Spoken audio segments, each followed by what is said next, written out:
আরে সাজু ভাই কেমন আছেন? হ্যাঁ ভাবি, ভালো আছি। রূপালী ভাবি, কি খবর?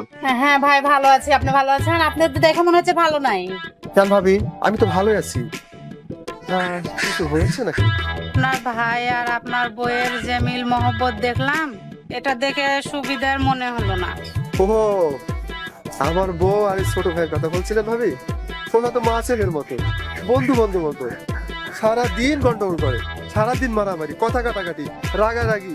আবার দেখেন যে এক জায়গায় আছে, রান্না করছে, খাচ্ছে, ঘুমাচ্ছে, ঠিক নেই। আমার অনেক কথা কিছু মনে করবেন না ভাবি। এখনকার আর যুগ জামানা ভালো না, তারপরেও ভাবি, আপনার কথাটা কেমন জানি হয়ে গেল না ভাবি? আপনি তো বাড়ির দিকে থাকেন না, বাড়ির দিকে একটু নজর টজর দিয়েন। হ্যাঁ, আমি বাড়িতে তো থাকি না। আমি বাড়িতে না থাকলে ওরা চালিয়ে নেয়। বাজার সদা, ঘর যা কিছু করার লাগে ওই রাজুই করে। আর আমি ওসবটা চিন্তা ভাবনা করি না।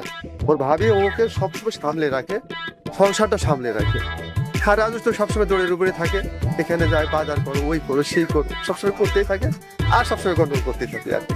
তারপরেও বাড়ির দিকে একটু লক্ষ্য রাখেন। ভাবি, ভাবি আমাকে কি বোঝাতে চাইলো? আমি